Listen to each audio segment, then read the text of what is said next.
CH2 CH3, ये एक compound है तो इसका नाम क्या जनरली अल्केन है ये, है ना। अरीन्स की बात करें, है ना, तो अराइल ग्रुप ले लो कोई, जैसे मैंने ले लिया एक बेंजीन, ठीक है, डबल बॉन्ड ये आ गया। अब यहां पर यदि इस H को एक हाइड्रोजन यहां से हटा दो, यानी कि इस तरीके से इसमें 3 हाइड्रोजन है, तो इस हाइड्रोजन को हटा के यहां पर कोई हेलोजन लगा दो, हेलो कंपाउंड लगा दो, तो मैंने यहां पर लगा दिया Cl, तो ये बन गया हेलो अल्केन। क्या बन गया? Hello alkane. समझ में आ गया? इसी तरीके से यहां पर भी हाइड्रोजन होगा, है ना, तो इस हाइड्रोजन को हटा के यदि मैं यहां लगा दूं क्या? Cl, है ना, तो जैसे मैंने ये Cl लगा दिया, तो ये हमारा क्या बन गया? Hello arenes. अब चूंकि यहां पर मैंने क्या लगाया? Cl लगाया है, और Cl को हम क्या बोलते हैं? Cl को हम बोलते हैं क्लोरो, है ना। इसको क्या बोलते हैं? इस ग्रुप को क्या बोलते हैं? F इस तरीके से हो तो इसको बोलते हैं हम फ्लोरो, है ना।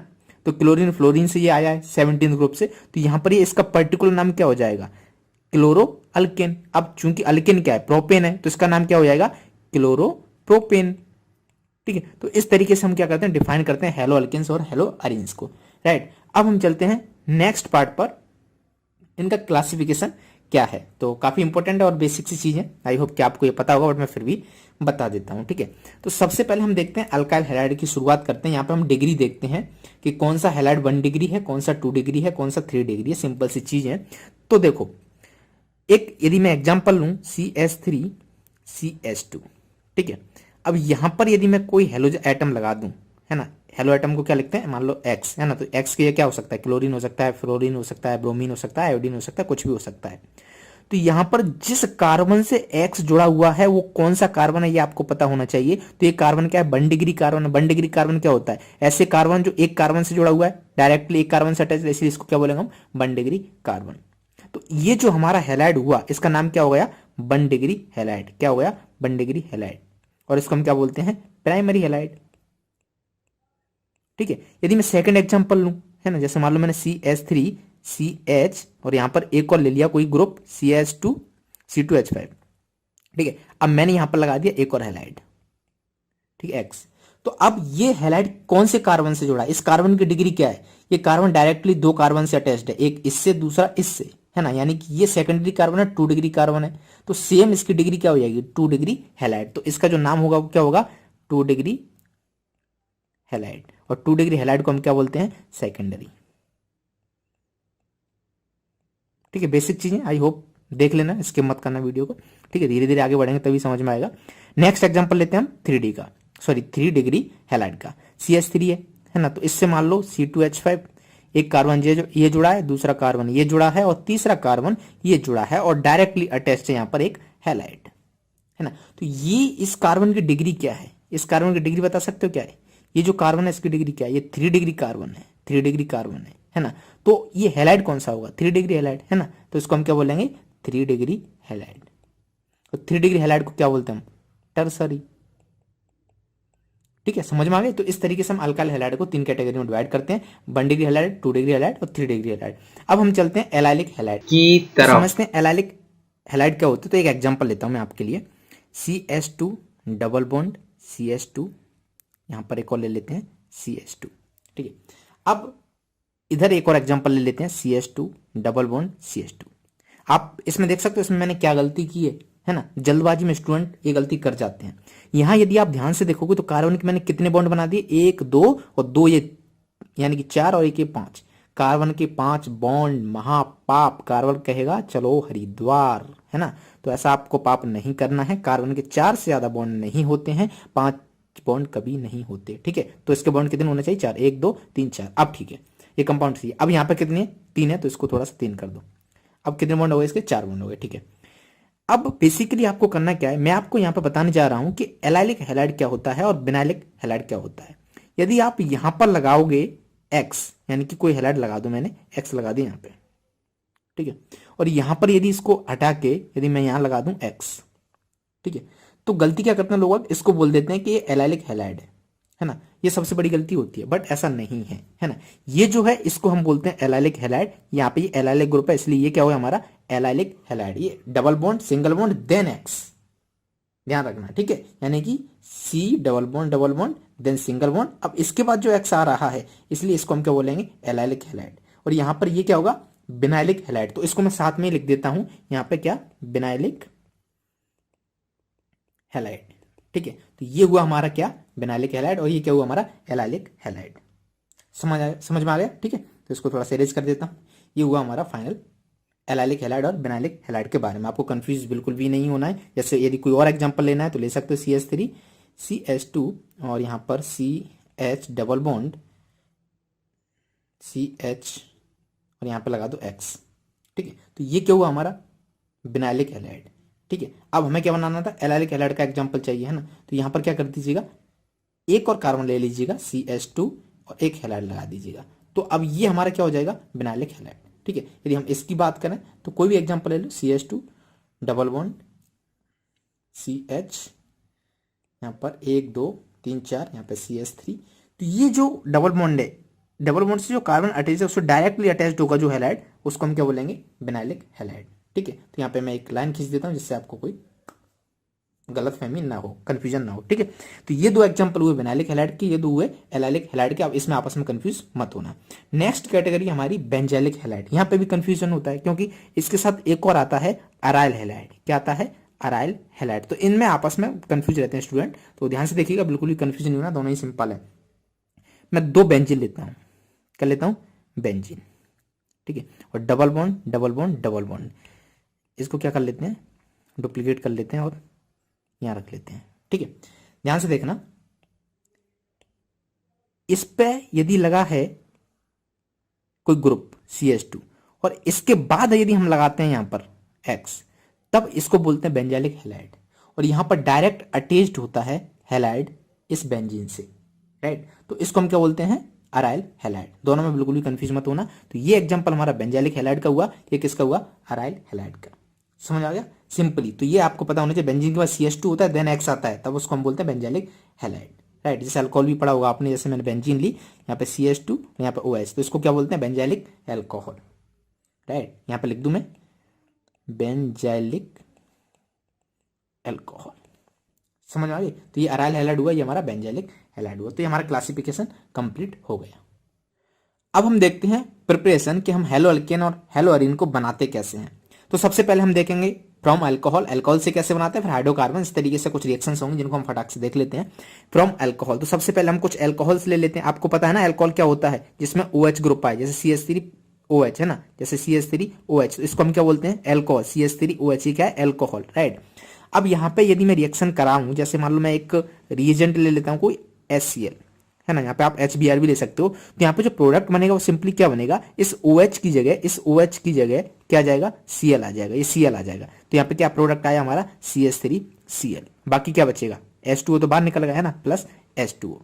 तो हमने क्या किया, OH को हटा के Cl लगा दिया, यानी CH3Cl आ गया। ये क्या है, ये एक हेलो अल्केन है। हम क्या कर रहे थे, हम हेलो अल्केन की प्रिपरेशन कर रहे थे, उसको बना रहे थे, तो ये बार मिल गया। ठीक है, तो इसके लिए जो एक ट्रिक है वो आप लिख लीजिएगा, OH हटाओ, OH को हटा दो, ठीक है, OH हटाओ, X लगाओ, यानी कि हेलो आइटम, OH हटाओ, X लगाओ और हेलो अल्केन बनाओ। वाह वाह, क्या रिदम बनी है ना, हेलो अल्केन बनाओ। ठीक है, तो ये आपको याद रहेगा कि जब भी हम हेलो अल्केन की प्रिपरेशन करते हैं किससे, अल्कोहल से, तो हम क्या करते हैं, OH हटाओ, X लगाओ और हेलो अल्केन बनाओ। ठीक है, अब जहां जहां आपको OH मिल रहा है वहां पर क्या कीजिए, OH को हटा दीजिएगा और जहां पर जो हेलो अल्केन है यानी कि X है उसको लगा दीजिएगा और प्रोडक्ट बना लीजिएगा। तो मैं कुछ और एग्जांपल ले लेता हूं, जैसे मैंने यहाँ पे ले लिया NaBr प्लस H2SO4। ठीक है, अब आपको पता है यहाँ पे OH है, यहाँ पे क्या Br है, तो हम क्या करेंगे, OH को हटाएंगे, Br को लगा देंगे क्योंकि X लगाना है। तो हमारा प्रोडक्ट होगा वो क्या आएगा, प्रोडक्ट हमारा आएगा CH3Br। ठीक है, CH3Br बन गया। बाकी जो साइड प्रोडक्ट है वो बना दीजिएगा। तो साइड प्रोडक्ट में क्या आएगा, यहाँ पे Na plus NaHSO4 plus H2O है ना। तो आप देखोगे H एक इसका है और OH, तो ये क्या है, H2 निकल जाएगा, साइड प्रोडक्ट यहाँ पे बच जाएगा। ठीक है, दूसरा हम एग्जांपल लेते हैं CH3OH। यदि हम इसकी रिएक्शन कराएं PCl3, यहाँ पे आप जरूरी नहीं है PBr3 भी ले सकते हो। तो क्या मिलेगा, सिंपली OH हटाओ, क्या करो, X लगाओ, है ना। तो हमने क्या किया, OH हटाया और क्या कर दिया, Cl लगा दिया। बाकी यहाँ पर साइड प्रोडक्ट क्या आ जाएगा, H3PO3। ठीक है, अब एक और रिएक्शन जो आप दोनों साथ में होना बहुत जरूरी है, जिसको आप याद भी कर लेना। अभी हमने यहाँ PCl3 लिया, यदि हम PCl5 ले लें तो प्रोडक्ट क्या बनेगा, अगेन OH हटाओ Cl लगाओ, ये तो सेम रहेगा CH3Cl, तो ये हेलो अल्केन हमें मिल गया। बट यहाँ पर जो प्रोडक्ट आता है वो थोड़ा सा डिफरेंट हो जाता है, वो POCl3 आता है, ठीक है। तो ये आपको याद करना है। यहाँ पे क्या आता था, जब हम PCl3 ले रहे थे तब हमें H3PO3 मिल रहा था, जब हम PCl5 ले रहे थे तब हमें POCl3 मिल रहा था और HCl, है ना। तो ये दोनों काफी रिएक्शन है, काफी बार इनका यूज होता है, काफी बार ये आपको देखने को लिए मिलेंगे, ठीक है। और एग्जाम्पल्स लेते हैं CH3OH, ठीक है। यदि हम इसकी रिएक्शन कराएं किससे, SOCl2 से, SOCl2 से, तो सिंपली क्या करना है, OH हटा के Cl लगाना है, तो मैं यहाँ क्या मिल जाएगा CH3Cl, बाकी SO2 और HCl ये दोनों उड़ जाएंगे हवा में, है ना। तो ये एक बेस्ट मेथड है प्रिपरेशन के लिए। क्यों, क्योंकि देखो आप जब इसको बनाओगे ना, CH3OH की रिएक्शन कराओगे SOCl2 से, तब हमें हेलो अल्केन मिलेगा। और ये SO2 और HCl क्या है, ये दोनों क्या है, गैस हैं, क्या है, गैस। तो ये क्या करेंगे, ऊपर को उड़ जाएंगे, तो केवल ये बचेगा, है ना। तो इसलिए इसको हम क्या बोलते हैं, अच्छा मेथड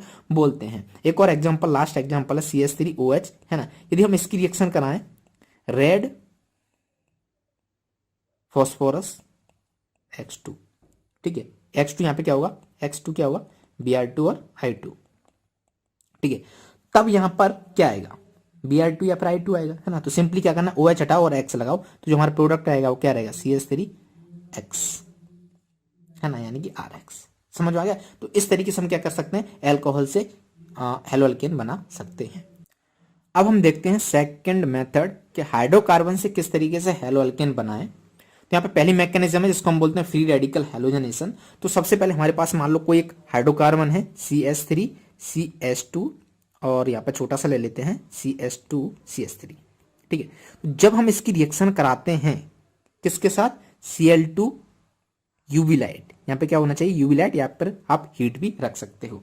तब यहाँ पे जो प्रोडक्ट मिलता है वो क्या मिलता है, ये जो हाइड्रोजन है ना, इस हाइड्रोजन को रिप्लेस कर देता है क्लोरीन, है ना। एक हाइड्रोजन हटाओ Cl लगाओ, है ना। तो ये जो हाइड्रोजन है या ये कोई सी भी एक हटा दो, है ना। तो यहाँ पे हमें प्रोडक्ट जो मिलेगा वो क्या मिलेगा, CH3 CH2, यहाँ पर CH, यानी कि एक हाइड्रोजन हटा दिया, है ना, उसकी जगह क्या लगा दिया हमने Cl, बाकी CH3।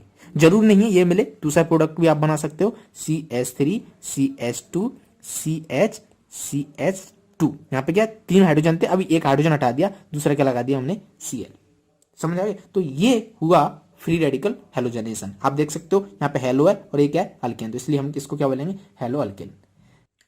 अब हम देखते हैं दूसरा मेथड, बाय इलेक्ट्रोफिलिक सब्स्टिट्यूशन, है ना। तो यहाँ पे क्या करते हैं हम, टोल्यूइन, ये क्या है, एक टोल्यूइन है, एरोमेटिक रिंग से CH3 लगा हुआ है, बेंजीन से CH3 लगा हुआ है, तो इसका जो कॉमन नेम है वो आपको पता होना चाहिए, इसको हम क्या बोलते हैं, टोल्यूइन। तो जब टोल्यूइन का आप रिएक्शन कराते हो X2, है ना, in presence of Fe iron, ठीक है, डार्क में, तब हमें दो प्रोडक्ट मिलते हैं। एक बार जो X है वो ऑर्थो पे जाके लगता है, एक बार वो पैरा पे, ये ऑर्थो पोजीशन है, ये पैरा पोजीशन है। तो आप देख सकते हो ऑर्थो पर X लगाए, है ना, तो ये हेलो अरीन की प्रिपरेशन हुई। तो इस कंपाउंड का आप नाम बता सकते हो, इसको क्या नाम बोलेंगे, क्योंकि एर्थो पर हेलो एटम लगाए इसलिए हम इसको क्या बोलेंगे, ऑर्थो पर हेलो एटम लगाए इसलिए इसको हम क्या बोलेंगे, ऑर्थो हेलो टोल्यूइन, ठीक है। और इसको हम क्या बोलेंगे, पैरा हेलो टोल्यूइन।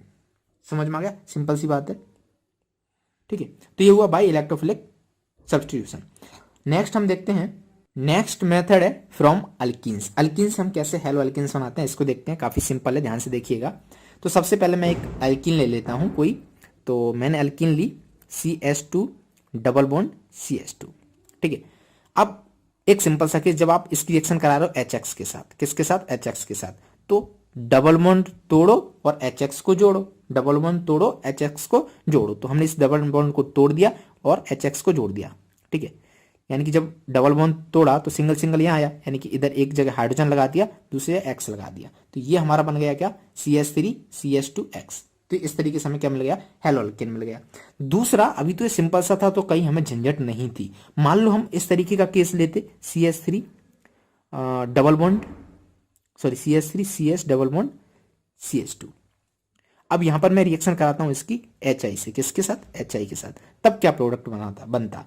तो ये ना सिंपल नहीं है, थोड़ा सा टफ हो गया। तो यहां पर हम एक रूल फॉलो करते हैं, है ना, जिस रूल का नाम है मार्कोव निकोव रूल्स। तो यहां पे आप लिख लीजिएगा, फॉलो मार्कोव निकोव्स रूल, ठीक है। ये रूल क्या कहता है, ये रूल कहता है कि हाइड्रोजन वहां ऐड करो जहां पहले से ज्यादा हाइड्रोजन है, राइट। तो अब पहले से ज्यादा हाइड्रोजन कहां है, यहां पर है, तो हाइड्रोजन कहां ऐड होगी, इधर ही होगी। तो इसका जो आंसर होगा वो क्या होगा, प्रोडक्ट क्या होगा, CH3 CH डबल बॉन्ड तो टूट गया है ना, तो एक बॉन्ड यहाँ और एक बॉन्ड यहाँ। अब हाइड्रोजन सबसे ज्यादा कहाँ है, यहाँ पर है ना, तो पहले से तो 2 हाइड्रोजन है, तो यहाँ पे एक और हाइड्रोजन आ जाएगा और ये जो I है वो यहाँ आ जाएगा, यानी कि जो हमारा प्रोडक्ट हो वो क्या हुआ, CH3 CHI CH3। तो आप देख सकते हो आयोडीन कहाँ गई, यहाँ पर है ना। तो ये हमारा क्या होगा, मेजर प्रोडक्ट होगा, माइनर भी बनेगा है ना। ये मान लो 99% बना तो वो कम बनेगा, यानी कि यहाँ पर आयोडीन आएगा, यहाँ पे हाइड्रोजन आएगा है ना, तो क्या हो जाएगा, हमारा माइनर प्रोडक्ट हो जाएगा। तो ये हमारा मेजर प्रोडक्ट हुआ। तो इस तरीके से हम अल्कीन से बना सकते हैं। अब मान लो एक और केस होता, सिंपली दूसरा केस है ना, इसको हम केस 1 केस 2 तीसरा केस। यहाँ पर क्या है, simply CH2 double bond CH2 और रिएक्शन ले लेते हैं हम Br2 के साथ इन प्रेजेंस ऑफ CCl4। ठीक है, अब यहाँ पे तो कोई झंझट ही नहीं है ना, 2 Br है तो डबल बॉन्ड तोड़ दो, Br2 जोड़ दो कहीं पे भी है ना, तो जो प्रोडक्ट बनेगा क्या बनेगा, CH2 यहाँ पे एक Br आ जाएगा, दूसरा CH2 यहाँ पर एक Br आ जाएगा। सिंपल सी बात, समझ में आ गया। अब थोड़ा सा और आगे बढ़ते हैं।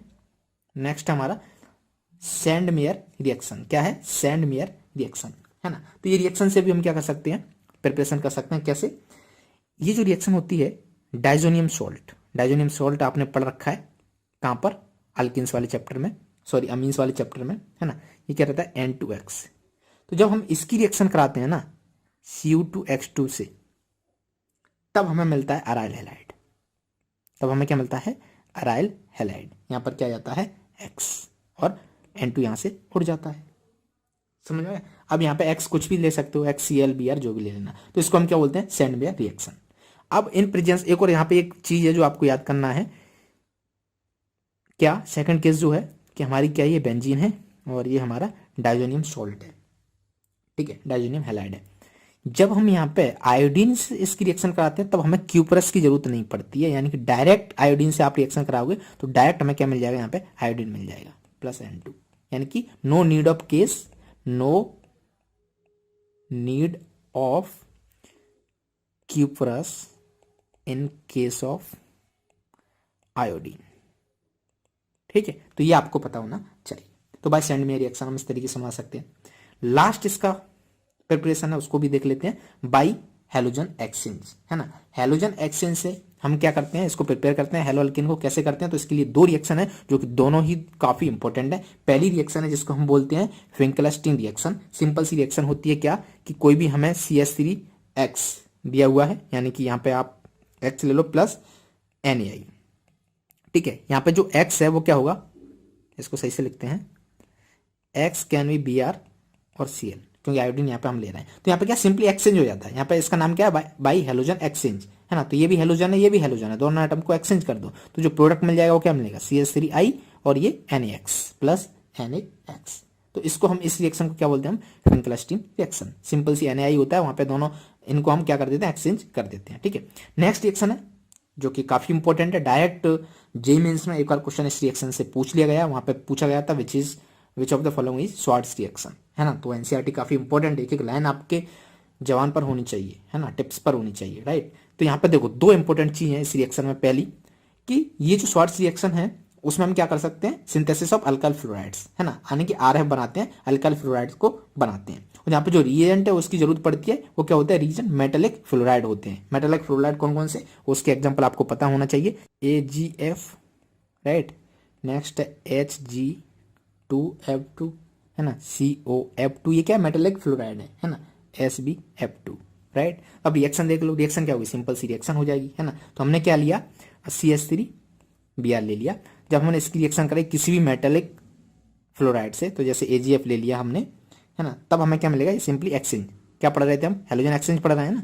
तो हेलोजन एक्सचेंज करेंगे तो यहाँ पे Br और F एक्सचेंज हो जाएंगे, तब हमें जो प्रोडक्ट मिल जाएगा वो क्या मिलेगा, CH3 यहाँ पे क्या जाएगा F plus AgBr, right. AgBr ये निकल गया बाहर से, ठीक है, AgBr निकल गया और CH3F हमें मिल गया। तो ये आप देख सकते हो, ये क्या है, अल्काइल फ्लोराइड, समझ आ गया। तो सारी की सारी क्या थी, प्रिपरेशन थी किसकी, हेलो अल्किन या हेलो अरिन की। तो फाइनली हमने क्लासिफिकेशन देख लिया, प्रिपरेशन देख ली। अब हम देखते हैं इसकी केमिकल रिएक्शन है ना। तो यही सबसे ज्यादा टफ लगती है स्टूडेंट को, ध्यान से देखिएगा। इसको 2 पार्ट में देखेंगे हम, chemical reactions of halo alkanes पहले देखेंगे, उसके बाद chemical reactions of halo arenes इसके बाद देखेंगे, राइट। तो देखो chemical reactions of halo alkanes में 3 पार्ट में मैंने रिएक्शंस को डिवाइड कर रखा है, nucleophilic substitution reaction, elimination reaction और रिएक्शन विद मेटल्स। तो ये जो न्यूक्लियोफिलिक सब्स्टिट्यूशन रिएक्शन है इसमें हम SN1 और SN2 रिएक्शन देखेंगे, आपने इनका नाम सुना होगा। तो सबसे पहले हम शुरू करते हैं न्यूक्लियोफिलिक सब्स्टिट्यूशन, राइट। पहला तो ये न्यूक्लियोफिलिक सब्स्टिट्यूशन होता क्या है, क्या ये आपको पता है? देखो मैं एक एग्जांपल लेता हूं, न्यूक्लियोफाइल है ना, न्यूक्लियोफाइल पे क्या होता है, लगभग लगभग नेगेटिव चार्ज या फिर लोन पेयर है ना, तो इसको हम रिप्रेजेंट करते हैं न्यूक्लियोफाइल। जैसे OH माइनस, ये क्या एक न्यूक्लियोफाइल है ना, Cl माइनस, ये क्या है एक न्यूक्लियोफाइल है, NH2 इस पे क्या लोन पेयर है ना, तो ये क्या है न्यूक्लियोफाइल, यानी कि इन पर इलेक्ट्रॉन डेंसिटी ज्यादा है, राइट। और भी एग्जांपल आप ले सकते हो, बहुत सारे एग्जांपल इनके होते हैं, ठीक है। अब देखो ध्यान से देखना, मैं एक एग्जांपल ले लेता हूं यहां पे C और इधर ले लेते हैं हम Cl, ठीक है। और कार्बन की 3 बॉन्ड, तो कार्बन के कितने बॉन्ड हो गए टोटल, यहाँ पे 4 हो गए। अब ध्यान से देखना, इस Cl की इलेक्ट्रोनेगेटिविटी इस कार्बन की इलेक्ट्रोनेगेटिविटी से ज्यादा है, हाँ या ना, ज्यादा है। तो ये क्या करेगा, अपनी तरफ यहां से इलेक्ट्रॉन खींच लेगा, हाँ कि ना, खींच लेगा, ठीक है। तो जब इलेक्ट्रॉन इसने अपनी तरफ खींचे, तो पहले से तो इलेक्ट्रॉन थे, अब यहां से कुछ और खींच लिए, तो इस पे क्या आ जाएगा, नेगेटिव चार्ज आ जाएगा, तो जिसको हम रिप्रेजेंट कर रहे हैं डेल नेगेटिव से, है ना। तो जब इलेक्ट्रॉन यहां से यहां चलेगा तो इस पे क्या आ जाएगा, डेल पॉजिटिव। अब हमें पता है कि जो हमारा न्यूक्लियोफाइल भाई साहब हैं, इनके पास का इलेक्ट्रॉन की भरमार है, इनके पास नेगेटिव चार्ज, इलेक्ट्रॉन डेंसिटी ज्यादा है ना। अब आपको पता है अपोजिट्स आर अट्रैक्ट, है ना, तो जब इसके पास नेगेटिव चार्ज है, इलेक्ट्रॉन्स है ना, तो ये भूखे होंगे किसके लिए, पॉजिटिव चार्ज के लिए। जहां भी पॉजिटिव इनको मिलेगा वहां ये कर देंगे आक्रमण, है ना। तो अब क्या हुआ, ये जो न्यूक्लियो भाई साहब हैं, इनको हमें यहां दिखाई दे रहा है, यहाँ पे क्या है, पॉजिटिव चार्ज है कि नहीं, तो ये करेंगे सीधा इस कार्बन पर अटैक, इसकी तरफ अट्रैक्ट होंगे। तो यहां से फिर हमें जो प्रोडक्ट मिलता है ना, क्या मिलता है, वो CNU, रिप्लेस कर देते हैं Cl माइनस को, Cl माइनस। तो इस रिएक्शन को हम क्या बोलते हैं, न्यूक्लियोफिलिक सब्स्टिट्यूशन। क्यों, क्योंकि न्यूक्लियोफाइल आया और इसने इसको सब्स्टिट्यूट कर दिया। सब्स्टिट्यूशन क्यों, क्योंकि न्यूक्लियोफाइल ने इसको सब्स्टिट्यूट कर दिया, हटा दिया, यहां से रिप्लेस कर दिया, ठीक है। तो आपको समझ में आ गया न्यूक्लियोफाइल क्या होता है, जिन पर इलेक्ट्रॉन डेंसिटी ज्यादा होती है और नेगेटिव चार्ज होता है, तो इनको हम क्या बोलते हैं, न्यूक्लियोफाइल बोलते हैं। अब इनके पास इलेक्ट्रॉन डेंसिटी ज्यादा है, नेगेटिव चार्ज है, तो ये कहां पर अटैक करेंगे, पॉजिटिव वाले पे, है ना, तो कार्बन पर अटैक कर देंगे, इस तरीके से हमें रिएक्शन मिल जाएगी। अब एक सिंपल सा मैं इसका एग्जांपल ले लेता हूं, जैसे मैंने लिया CH3 और यहां पे ले लिया ब्रोमीन प्लस न्यूक्लियोफाइल ले लेते हैं हम OH माइनस, ठीक है। अब ये क्या है, न्यूक्लियोफाइल भाई साहब, है ना, कौन से भाई साहब, ये न्यूक्लियोफाइल, इनको क्या चाहिए, पॉजिटिव चार्ज चाहिए। पॉजिटिव चार्ज किधर है, यहाँ पे है डेल पॉजिटिव डेल नेगेटिव, क्योंकि इसकी इलेक्ट्रोनेगेटिविटी इससे ज्यादा है, ये अपनी तरफ खींच लेगा, तो ये है, ये करेगा अटैक, यहाँ पर आक्रमण इसने कर दिया यहाँ पर, हाँ कि ना, ठीक है। तो यहां से हमें क्या मिल जाएगा, प्रोडक्ट मिल जाएगा, कौन सा, CH3OH। तो रिप्लेस इन्होंने क्या कर दिया है, Br को वहां से, है ना। तो सिंपल सी बात है, Br हटाओ OH लगाओ, तो यहाँ पे ये जो भी होगा हेलो अल्केन उसको क्या करेगा, रिप्लेस कर देगा न्यूक्लियोफाइल, और यहाँ पे क्या आ जाएगा, ये आ जाएगा, ठीक है। तो सिंपल तरीके से कोई भी जनरल रिएक्शन है, जैसे मैंने यहाँ पे लिख दूं RX और यहाँ पे हमारा न्यूक्लियोफाइल है, ठीक है। तो जनरल रिएक्शन क्या हो जाएगी, इसने क्या किया, एक्स को यहाँ से रिप्लेस कर दिया, ये क्या था, हमारा हेलो अल्केन था, है ना। तो यहाँ पे क्या मिलेगा, RNU, और इधर क्या मिल जाएगा हमें, X माइनस। समझ में आ गया, सिंपल सी बात थी। तो न्यूक्लियोफिलिक सब्स्टिट्यूशन आपको समझ में आ गया। अब हम न्यूक्लियोफिलिक सब्स्टिट्यूशन यानी कि न्यूक्लियोफिलिक सब्स्टिट्यूशन के कुछ और एग्जांपल देखते हैं, न्यूक्लियोफाइल के कुछ और एग्जांपल देखते हैं। तो यहाँ पे एक पर्टिकुलर स्पीसीज आती है जिसको हम बोलते हैं एम्बिडेंट न्यूक्लियोफाइल्स। इसके जो एग्जांपल हैं वो एग्जांपल क्या होते हैं, Cn माइनस, NO2 माइनस, ये दोनों आपको पता होना चाहिए, और भी होते हैं, ठीक है। तो इसकी डेफिनेशन क्या हुई, क्योंकि ये जो Cn माइनस है, यदि आप इसका स्ट्रक्चर बनाओगे, है ना, तो कुछ इस तरीके से बनेगा, ये C ट्रिपल बॉन्ड C, यानी कि यहां पर चार्ज किस पे होगा, कार्बन पर, और दूसरा इसका जो रेजोनेटिक स्ट्रक्चर होगा वो क्या होगा, C double bond N minus lone pair, ठीक है। तो अब इस केस में आप देख रहे हो यहां पे 2 न्यूक्लियोफाइल सेंटर हैं, एक यहां पे कार्बन है, दूसरा यहां पे नाइट्रोजन है, यानी कि यहां से जब ये अटैक करेगा तब, जैसे मान लो कोई मैं लूं RCl, है ना, यदि इसने अटैक किया तो जो प्रोडक्ट बनेगा वो क्या बनेगा, RCN, और जब ये अटैक करेगा तो प्रोडक्ट क्या बनेगा, RNC, यानी कि ये जो होगा इसको हम बोलेंगे साइनाइड, और ये होगा इसको हम बोलेंगे आइसोसाइनाइड। समझ में आ गया। तो इस तरह की स्पीसीज को हम क्या बोलते हैं, एम्बिडेंट स्पीसीज, ठीक है। अब यहां पे एक क्वेश्चन बन के आता है, क्वेश्चन क्या होता है कि मान लो आपके पास है RCl, यानी कि सिंपल एग्जांपल ले लेते हैं हम इसका, CH3Cl ले लेते हैं, CH3Cl, ठीक है। CH3Cl। अब आपके पास दो केस हैं, एक केस ये है कि CH3Cl के साथ KCN अटैक कर रहा है, दूसरे केस में AgCN अटैक कर रहा है, तब आपको बताना है प्रोडक्ट क्या बनेगा। तो सिंपल सी बात है, ये जो है ये क्या है, K प्लस और Cn माइनस है, इसको तोड़ोगे ना तो K प्लस Cn माइनस, तो यहां पर ये Cn माइनस यानी कि कार्बन से बॉन्ड इसका बनेगा, तो जो प्रोडक्ट होगा CH3Cn, यानी कि यहाँ पे हमें मिलेगा साइनाइड। ये एग्जाम में काफी बार पूछ लिया जाता है, तो काफी इंपॉर्टेंट है, तो थोड़ा आपको इसके बारे में पता होना चाहिए।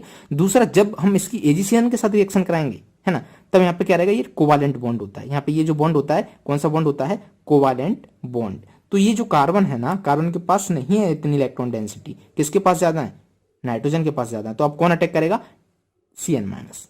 ठीक है, तो यहाँ पे जो रिएक्शन मिलेगी हमें क्या मिलेगी, CH3NC, तो यहाँ पे हमें क्या मिला, आइसोसाइनाइड। समझ में आ गया। तो इस तरीके से चीज आपको पता होना चाहिए। तो ये था थोड़ा सा न्यूक्लियोफाइल के बारे में इंट्रोडक्शन। तो अब हम देखते हैं दो इंपॉर्टेंट रिएक्शन। यहाँ पे क्या है, SN1 रिएक्शन, जैसे कि हमने देखा था न्यूक्लियोफिलिक सब्स्टिट्यूशन, हम दो इंपॉर्टेंट रिएक्शन पढ़ेंगे, एक तो SN1 होगी और दूसरा SN2 होगा। तो सबसे पहले हम SN1 को शुरू करते हैं। शुरू करने से पहले हम ये जान लेते हैं कि इसका फुल फॉर्म क्या होता है, रिप्रेजेंटेशन क्या होता है, राइट। तो ये जो SN1 है, इसका मतलब होता है सब्स्टिट्यूशन, S का मतलब सब्स्टिट्यूशन, N का मतलब यहाँ पे न्यूक्लियोफिलिक होता है, 1 का मतलब यूनिमोलिक्यूलर होता है। इसकी रिएक्शन जो है वो बहुत सिंपल है। तो मैं एक एग्जांपल ले लेता हूँ आपके सामने, है ना। जैसे मैंने लिया एक CH3 है और इससे यहाँ पे क्या लगा है, Cl लगा है, ठीक है, और ये रिएक्ट कर रहा है OH माइनस। OH माइनस क्या है, यहाँ पे न्यूक्लियोफाइल है। तो जो प्रोडक्ट बनता है वो सिंपल सा बनता है। हमने क्या बताया था कि जो हेलो अल्केन में हेलो है उसको रिप्लेस कर देते थे किससे, न्यूक्लियोफाइल से। तो यहाँ पे हमने क्या किया, न्यूक्लियोफाइल ये OH माइनस था, है ना, तो इससे हमने Cl को रिप्लेस कर दिया और यहाँ पे हमें क्या मिल जाएगा, Cl माइनस। ठीक है, यहाँ पे माइनस नहीं आएगा। तो ये सिंपल सी रिएक्शन होगी। समझ आया क्या किया हमने, ये हमारा न्यूक्लियोफाइल था, इसने यहाँ पे अटैक कर दिया और Cl को रिप्लेस कर दिया। तो न्यूक्लियोफिलिक सब्स्टिट्यूशन, यानी कि इसने Cl को सब्स्टिट्यूट किया और न्यूक्लियोफाइल आ जाता है, इसलिए हम इसको क्या बोलते हैं, न्यूक्लियोफिलिक सब्स्टिट्यूशन रिएक्शन। तो ये हुआ हमारा SN1 का केस, बट अभी हमें कुछ भी नहीं पता, SN2 के साथ भी ऐसा ही होता है ना। तो सबसे पहले हम क्या करते हैं, इसकी थोड़ी सी मैकेनिज्म जानते हैं और उसके बाद जो इंपॉर्टेंट पॉइंट है उनको नोट करेंगे, जो कि काफी इंपॉर्टेंट है। ठीक है, SN1 और SN2 से एग्जाम में डायरेक्ट 5 नंबर का क्वेश्चन पूछ लिया जाता है कि डिफरेंस क्या है उसमें। तो 5-6 डिफरेंस आपको लिखना आना चाहिए, जो कि मैं लास्ट में कंक्लूड कर दूंगा, आपको बता दूंगा SN1 और SN2 में क्या डिफरेंस होता है। ठीक है, तो सबसे पहले एक एग्जाम्पल लेते हैं, ये है। तो ये रिएक्शन होती कैसे है, तो यहाँ पे हम शुरू कर रहे हैं इसका मैकेनिज्म। ठीक है, तो ध्यान से देखना, स्टेप वन में क्या होता है, ये बॉन्ड है ना ब्रेक होता है। क्या होता है, ये बॉन्ड ब्रेक होता है। जैसे हमने क्या किया, CH3 C CH3 CH3, तो ये जो बॉन्ड है ना Cl का, ये ब्रेक होता है, तो इसको हम क्या बोलते हैं, स्टेप 1। ठीक है, ये जब बॉन्ड होता है तो यहां पे बनता क्या है, कार्बोकैटायन फॉर्म होता है। क्या बनता है, कार्बोकैटायन बनता है। ठीक है, और प्लस Cl माइनस। तो ये जो है रिएक्शन 2 स्टेप में होती है। पहले स्टेप में क्या हुआ, ये बॉन्ड जो है वो ब्रेक हुआ, है ना, ये वाला, और हमें क्या मिला, यहाँ पे कार्बोकैटायन लगा, यहाँ पे प्लस साइन। ठीक है, आप इसको लिख दीजिएगा, ये क्या है, कार्बोकैटायन। ठीक है, अब बात करते हैं हम स्टेप 2 की। तो स्टेप 1 में हमने क्या किया, कार्बोकैटायन बना लिया। ठीक है, फाइनली ये जो कार्बोकैटायन हमने बनाया है ना, ये क्या करेगा, सेकंड स्टेप में रिएक्ट करेगा। ठीक है, तो ये हमारा क्या था, कार्बोकैटायन था। अब यहां पर क्या है, OH माइनस न्यूक्लियोफाइल है, तो ये जो OH माइनस है, क्या करेगा, इस पर अटैक कर देगा, राइट। तो यहां से हमें मिल जाएगा एक टेट्राहेड्रल स्ट्रक्चर, यानी कि हमारा जो प्रोडक्ट है, यहाँ पे Cl जो था इनिशियली वो रिप्लेस हो गया OH से, तो इसको हम क्या बोलते हैं, न्यूक्लियोफिलिक सब्स्टिट्यूशन रिएक्शन। ठीक है, तो काफी सिंपल था, आई होप कि ये समझ में आ गया होगा। तो ये था हमारा SN1। अब हम बात कर लेते हैं इसके कुछ इंपॉर्टेंट पॉइंट्स जो कि आपको पता होना चाहिए, क्योंकि काफी क्वेश्चन इस पर्टिकुलर रिएक्शन से बनते हैं। ठीक है, तो मैं यहाँ पे एक एक करके उनको लिख देता हूं, इंपॉर्टेंट पॉइंट्स। लिखने में थोड़ा टाइम लग जाता है, राइट। पॉइंट नंबर 1, आप इसको देख के बताओ, ये रिएक्शन में कितने स्टेप में, 2, एक स्टेप ये, दूसरा स्टेप ये। ठीक है, तो इसको हम क्या बोलेंगे, 2 स्टेप रिएक्शन। ये क्या है, इसमें कितने स्टेप होते हैं, 2, तो 2 स्टेप रिएक्शन है ये, it is a 2 step reaction. ठीक है, शॉर्ट में लिख रहा हूं, लॉन्ग आप लिख लेना। दूसरा हमने क्या देखा कि ये इंटरमीडिएट है ना, ये क्या है, कार्बोकैटायन है ना, तो carbocation form as a intermediate, carbocation formed as a intermediate. Simple सी बात है, समझ में आ गई होगी। ठीक है, दूसरा जो मैंने अभी तक आपको नहीं बताया,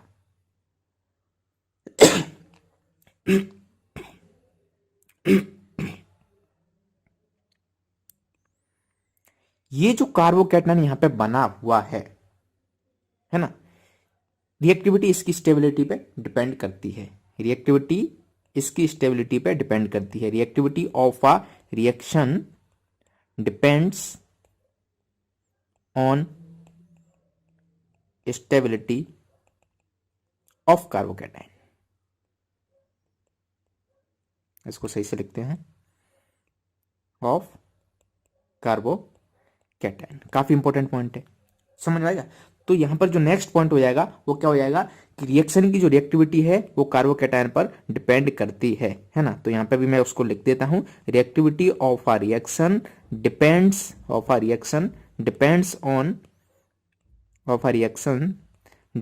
on stability of a carbocation. यानी कि जितना स्टेबल कार्बोकैटायन होगा उतनी अच्छी रिएक्टिविटी होगी। ठीक है, स्टेबिलिटी ऑफ, एक एग्जांपल भी मैं करा दूंगा जिससे थोड़ा सा आपको क्लियर हो जाए, क्योंकि उसके बेसिस पे क्वेश्चन एग्जाम में पूछे जाते हैं, ऑप्शन भी आपसे पूछा जा सकता है, जेईई नीट में भी आते हैं, राइट। तो अभी हम फोर्थ पॉइंट पे चलते हैं। 3 पॉइंट हमने लिख लिए, बता फोर्थ पॉइंट क्या हो सकता है। ये जो रिएक्शन आप देख रहे हैं, ये जो OH माइनस है, जरूरी नहीं है यहां से ही अटैक करे, पीछे से भी अटैक कर सकता है ना। जब सेम साइड से ये अटैक करता है उसको हम बोलते हैं रिटेंशन, जब पीछे से अटैक करता है उसको हम क्या बोलते हैं, इन्वर्जन। यानी कि इसमें रिटेंशन और इन्वर्जन दोनों ही पॉसिबल हो सकते हैं। तो यहां पर लिख दीजिएगा, रिटेंशन और इन्वर्जन कैन हैपन। ठीक है, एंड लास्ट पॉइंट, ये जो रिएक्शन है ना, तो यहां पर रेट ऑफ रिएक्शन डिपेंड करती है सिर्फ और सिर्फ इसकी कंसंट्रेशन पे, ना कि इसकी कंसंट्रेशन पे। समझ रहे, इसमें दो आपस में रिएक्ट कर रहे हैं, है ना, ये न्यूक्लियोफाइल है, ये रिएक्टेंट है। तो यहां पे जो रेट ऑफ रिएक्शन है वो इसी पर डिपेंड करती है, यानी कि एक ही मॉलिक्यूल पर डिपेंड करती है, इसलिए इसको हम बोलते हैं यूनिमोलिकुलर, राइट। तो आप नेक्स्ट पॉइंट लिख सकते हो, ये क्या है, इट इज अ यूनिमोलिकुलर, तो वो ऊपर लिखा है, तो दूसरी भाषा में उसको हम लिख देते हैं, rate of reaction depends only on concentration of one reactant। समझ आया, सिंपल सी बात है। ठीक है, तो ये हुए SN1 के बारे में। अब हम थोड़ी सी बात कर लेते हैं यहाँ पे एक एग्जांपल की, जिसकी मैं आपको बता रहा था एग्जांपल। ठीक है, आपको बताना है रिएक्टिविटी का ऑर्डर क्या होगा, है ना, किसकी रिएक्टिविटी ज्यादा हुई, कौन सी रिएक्शन फास्ट होगी। तो मैं आपके लिए 3 कंपाउंड ले लेता हूं, CH3 CH3 CH3, यहाँ पे है Cl, एक और ले लेता हूँ CH3 CH Cl CH3, एक और ले लेता हूँ CH3 CH2 Cl। ठीक है, तो बताओ किसकी रिएक्टिविटी ज्यादा होगी। तो पहले सिंपल सी बात है, रिएक्टिविटी कैसे देखेंगे हम, जो कार्बोकैटायन ज्यादा स्टेबल होगा उसकी रिएक्टिविटी ज्यादा होगी, राइट। तो यदि मान लो फर्स्ट स्टेप में सारे के सारे कार्बोकैटायन बन जाते हैं, तो कार्बोकैटायन क्या बनेगा यहाँ से, CH3 C CH3 CH3, यहाँ पे क्या गया, पॉजिटिव चार्ज। यहाँ से कार्बोकैटायन क्या बनेगा, CH3 CH प्लस यहाँ जाएगा क्योंकि Cl चला गया, CH3। यहाँ से क्या बनेगा, CH3 CH2 प्लस। अब बताओ कौन सा कार्बोकैटायन स्टेबल है, ये वाला, क्योंकि यहाँ पे 3 दे रहे हैं, प्लस आई प्लस आई प्लस आई, राइट। हाइपर कंजुगेशन भी 9 हाइड्रोजन का है, तो ये ज्यादा इफेक्ट है, ज्यादा स्टेबल है। फिर उससे कम ये, फिर उससे कम ये, है ना। बेसिकली ये क्या है, 1 डिग्री है, और ये क्या है, सॉरी ये 3 डिग्री है, ये क्या है 2 डिग्री है, ये क्या है 1 डिग्री है, राइट। तो स्टेबिलिटी का जो ऑर्डर होता है कार्बोकैटायन की, वो क्या रहता है, 3 डिग्री 2 डिग्री 1 डिग्री। इसी तरीके से SN1 यहाँ से हम कंक्लूड कर सकते हैं, SN1 की यदि हमको रिएक्टिविटी का ऑर्डर निकालना होगा तो 3 डिग्री की ज्यादा होता है, फिर 2 डिग्री, फिर 1 डिग्री। ठीक है, तो ये आपको पता होना चाहिए ऑर्डर ऑफ रिएक्टिविटी किसके लिए, फॉर SN1। समझ आएगा, सिंपल सी बात है। तो ये हुआ हमारा SN1 कंप्लीट। अब हम चलते हैं SN2 की तरफ। ठीक है, तो SN2 भी सिंपल है, राइट। तो सबसे पहले हम देखते हैं कि SN2 का फुल फॉर्म क्या है, substitution nucleophilic biomolecular. S for substitution, N for nucleophilic और 2 फॉर बायोमोलिक्यूलर। सिंपल सी बात है। ठीक है, तो अब स्टार्ट करें, इसको समझते हैं। तो यहाँ पर अगेन सारी चीजें वैसे ही होती हैं जैसे वहां पर हो रही थी। तो मैं एक एग्जांपल ले लेता हूँ पहले, CH3Cl। यहाँ पे OH माइनस क्या है, न्यूक्लियोफाइल है, यहाँ पे अटैक कर देता है और हमें क्या मिल जाता है, CH3OH। तो इस तरीके से प्रोडक्ट मिलते हैं। अब ध्यान दें, यहाँ पर हम 1 डिग्री ले रहे हैं अल्काइल हैलाइड, और यहाँ पे SN1 में हम क्या ले रहे थे, 3 डिग्री, क्योंकि 3 डिग्री है तो उसमें SN1 अच्छा होता है, 1 डिग्री में SN2 अच्छा होता है, क्योंकि यहाँ पर हिंड्रेंस जहां कम होगी वहां अच्छा ये होगा, अच्छी इसकी रिएक्टिविटी होगी। तो इसकी थोड़ी मैकेनिज्म को समझने की कोशिश करते हैं, ध्यान से देखना मैकेनिज्म। ठीक है, इसको मैं 3D बनाने की कोशिश करता हूं। यहाँ पे क्या है, ये CH3Cl है। ठीक है, ये कुछ इस तरीके से होगा, ये कार्बन है, ये क्या है, हाइड्रोजन, हाँ या ना। ठीक है, एक हाइड्रोजन, दूसरा हाइड्रोजन, और ये एक और हाइड्रोजन, देन यहाँ पे क्या है, Cl। ठीक है, अब ये जो OH माइनस होता है ना, वो पीछे से अटैक करता है। OH माइनस कहां से करता है अटैक, पीछे से। OH माइनस पीछे से अटैक करेगा यहां पर। तो यहां के बाद एक इंटरमीडिएट बनता है। तो इंटरमीडिएट कुछ इस तरीके से होता है, उसका स्ट्रक्चर यदि आप देखो, ये हमारा कार्बन हो गया। ठीक है, ये हाइड्रोजन,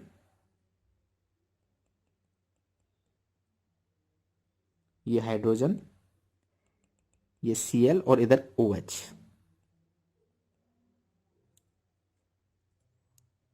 थोड़ा सा इसको सही से बनाओ, और ऊपर क्या है हमारा H। अब आप देख पा रहे हो कुछ, यदि आपको नजर आ रहा हो तो, क्या ये कार्बन जो है इसके 5 बॉन्ड बन गए, और 5 बॉन्ड क्या रहता है, अनस्टेबल रहता है। तो ये जो कंपाउंड है वो क्या है, अनस्टेबल। ये क्या है, इंटरमीडिएट है जो कि अनस्टेबल होता है। तो ये जो रिएक्शन होती है ना, एक ही स्टेप में हो जाती है, यानी कि OH माइनस पीछे से आता है तो ये बॉन्ड ब्रेक होता रहता है, साथ में ये जुड़ जाता है, और फिर ये यहाँ से हट जाता है, और ये पूरा का पूरा इधर अटैच हो जाता, मतलब जुड़ जाता है ना। और ये जो है ना इधर मुड़ जाता है। इसको समझते हैं थोड़ा सा, पहले मैं इसका प्रोडक्ट बना देता हूँ। जैसे इसका जो प्रोडक्ट बनेगा वो क्या बनेगा, OH, पहले ये इधर था, अब ये उधर हो जाएगा, है ना। कैसे, H H और H, और फिर क्या आएगा, Cl माइनस।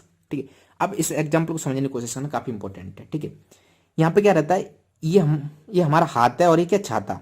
आपको पता है कि जब आंधी तूफान आता है ना, तो छाता ऊपर की तरफ हो जाता है ना। तो इसको हम मान लेते हैं ये छाता है और ये हमारा हाथ है। तो ये कुछ इस तरीके से ऊपर हो गया आंधी पानी में, राइट। अब OH इधर से अटैक नहीं करता है, जहां Cl है उस साइड से अटैक नहीं करता है, ये पीछे से अटैक करता है। इसलिए इसको हम क्या बोलते हैं, इन्वर्जन। क्या बोलते हैं, इन्वर्जन। यदि Cl की साइड से ही अटैक करता है ना, तो उसको क्या बोलते हैं, रिटेंशन। चूंकि ये पीछे से अटैक कर रहा होता है, इसलिए इसको क्या बोलते हैं, इन्वर्जन। तो मैं इसको लिखा दूंगा कि यहाँ इन्वर्जन रिएक्शन होती है। अब जब OH माइनस यहाँ पे आता है तो फिर ये इस तरीके से स्टेट हो जाता है, क्योंकि OH माइनस आया है ना, तो ये सीधा हो गया थोड़ा थोड़ा। अब ये क्या करेगा, उधर मोड़ देगा इसको। तो OH माइनस आ गया, अब ये अम्ब्रेला कुछ इस तरीके से हो गया। Cl यहाँ था, Cl यहाँ से भाग गया, यहाँ पे OH, और ये अम्ब्रेला इस तरीके से बेंड हो गया, राइट। तो इसको इस तरीके से आप रिलेट कर सकते हो। तो बेसिकली ये जो रिएक्शन है वो क्या, 1 स्टेप रिएक्शन है, यानी कि एक ही स्टेप में हो रही है। तो स्टेबल नहीं रहता है ना, थोड़ा सा बनता है, गायब हो जाता है। जैसे आया, अटैक किया, और ये रिएक्शन फाइनल प्रोडक्ट। वहां पे 2 स्टेप में होती थी, पहले ब्रेक होता था, बॉन्ड कार्बोकेटायन बनता था, फिर वहां पे न्यूक्लियोफाइल अटैक करता था। यहाँ पे एक ही बार में हो रही है। और यहाँ पे ये OH माइनस और ये न्यूक्लियोफाइल और इस रिएक्टेंट, यानी कि दोनों की कंसंट्रेशन पर रेट ऑफ रिएक्शन डिपेंड करती है। दोनों ही मॉलिक्यूल पर की कंसंट्रेशन पर इसकी रेट ऑफ रिएक्शन डिपेंड करती है। इसलिए इसको हम क्या बोलते हैं, SN2, यानी कि बायोमोलिकुलर, है ना। यहाँ पर 2 किसके लिए, बायोमोलिक्यूल। इसका मतलब क्या है कि यहाँ पर जो इसका काइनेटिक्स है ना, ये किस पे, दोनों मॉलिक्यूल की कंसंट्रेशन पे डिपेंड करता है। समझ आएगा। तो ये किसके बारे में हुआ, SN2 के बारे में हुआ। तो फटाक से हम क्या कर लेते हैं, थोड़ा सा इसके बारे में इंपॉर्टेंट पॉइंट लिख लेते हैं, है ना। Important point about SN2। Point number 1, क्या, यहाँ पे क्या होता है, पहली बात, inversion, only inversion occurs, simple सी बात। दूसरा, ये क्या है, 1 स्टेप रिएक्शन है, एक ही स्टेप में हो रही है, 1 स्टेप रिएक्शन। तीसरा,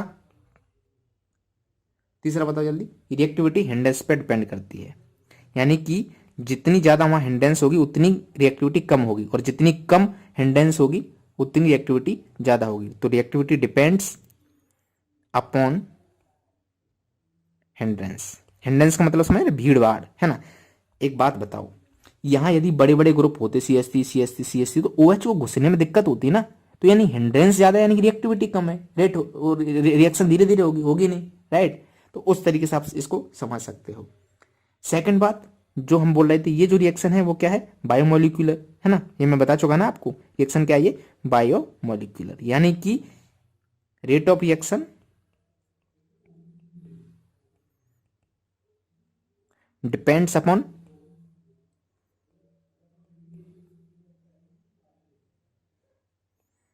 both depends upon concentration of both reaction, concentration of both reactants, ठीक है। यहाँ पे इस तरीके से भी लिख सकते हो, सबस्ट्रेट एंड न्यूक्लियोफाइल। समझ में आ गया, सिंपल सी बात है, ठीक है। अब डिफरेंस की बात करते हैं, तो ये जो चीज लिखी है मैंने, है ना, यहाँ पे SN2 में लिखा है। अच्छा, इसका ऑर्डर जो आपको लिखना है वो तो लिख सकते हो, यहाँ पर 3 डिग्री, 2 डिग्री और 1 डिग्री उल्टा होता है। 1 डिग्री की रेट ऑफ रिएक्शन जो रिएक्टिविटी है वो ज़्यादा होती है ना, तो ये किसका है, रिएक्टिविटी का ऑर्डर है SN2 के केस में। अब आपको 6 पॉइंट लिखना है जिसको मैं समराइज कर देता हूँ, राइट। यहाँ पे भी एक लाइन खींचिए, इधर भी ऐसे भी खींच देते हैं, राइट। तो ये है हमारी क्या, रूलर, जानते हो ना, स्केल। अब देखना एकदम स्ट्रेट लाइन आएगी, टक टक टक टक, कितनी मस्त लाइन आई है ना। चलो ठीक है, ये तो होता रहता है। अब हम बात कर लेते हैं SN1 की। पहली बात, ये क्या है, 2 स्टेप रिएक्शन। डिफरेंस की बात कर रहे हैं, ये क्या है, 2 स्टेप रिएक्शन। ये क्या है, 1 step reaction, 1 step reaction. Second point, इसको मिटा देते हैं, 2 स्टेप रिएक्शन, 1 स्टेप रिएक्शन, ठीक है। रिटेंशन और इन्वर्जन बोथ कैन हैपन। क्या लिख रहे हैं हम, रिटेंशन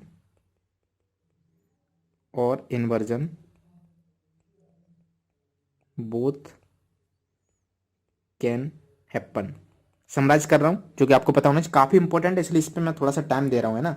यहाँ पे ओनली क्या होता है, इन्वर्जन, ये आपको पता होना चाहिए क्योंकि हर तरीके से ये इंपॉर्टेंट है ना। इसको इस तरीके से लिखो, only inversion occurs. Next point क्या है हमारा, इंटरमीडिएट फॉर्म्स, इंटरमीडिएट फॉर्म्स और IE कार्बोकेटाइन। कार्बोकेटाइन ही तो बनता था SN1 में इंटरमीडिएट, है ना। यहाँ पे क्या है, नो इंटरमीडिएट फॉर्म। 3 पॉइंट हो गए, 5 लिखना है, ठीक है। दूसरी रिएक्टिविटी की बात कर लेते हैं। रिएक्टिविटी डिपेंड्स ऑन